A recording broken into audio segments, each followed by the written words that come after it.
Just like I mentioned, playoff implications are starting to ride every game. Tonight in the MVL, Sheridan and Maysville faced off to try and keep pace at the top of the league. Our Megan Stamper is in Maysville Athletic Complex. And Megan, what happened out there tonight? Well, Dani, this matchup has been a close one the past few years. Maysville winning in a triple overtime thriller 2 years ago. Sheridan getting the win at home last year 14-6. And the Panthers were going to try and bring back that magic at home tonight, but they weren't so lucky. And the Maysville coaches and players were talking on the sidelines, trying to get a game plan going to get Sheridan thrown off their game, but nothing was going to work tonight. Dylan Dupler was doing everything for the Generals. Right here, he takes it 21 yards and sets up this touchdown play later on in that drive.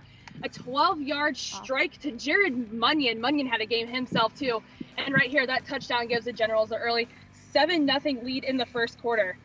And on to the second quarter we go. So the first play of the second quarter, what else in the Generals touchdown? Justin Bobo takes it 58 yards to the house. Sheridan up 14-0 now on Maysville.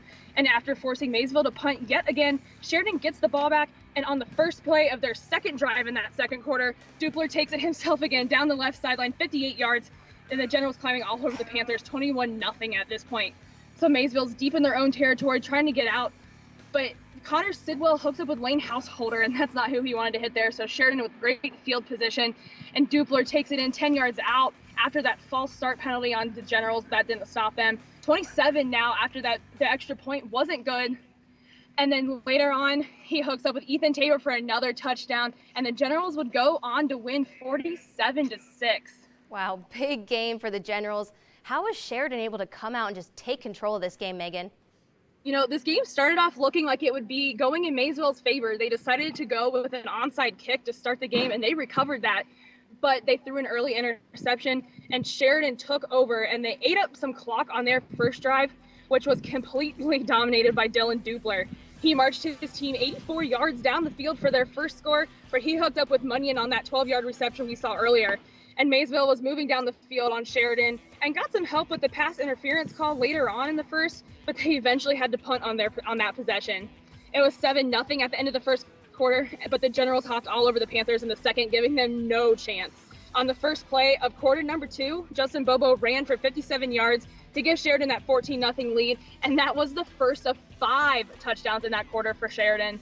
And after forcing Maysville to punt again, Dupler ran in for 58 yards on Sheridan's next possession. So 2 plays in the second quarter and 2 touchdowns for the Generals. They kept playing add-on in the second quarter, and there was no coming back for Maysville.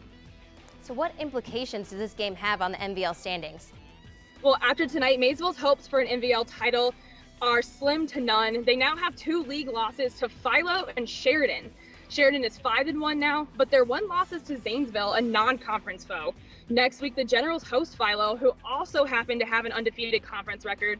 That will be a great game out in Thornville, and will be a battle of the quarterbacks. Dupler and Philo quarterback Nate Baker are arguably the 2 best quarterbacks in the MVL right now, so it'll be exciting to see which one can lead their team to victory next week.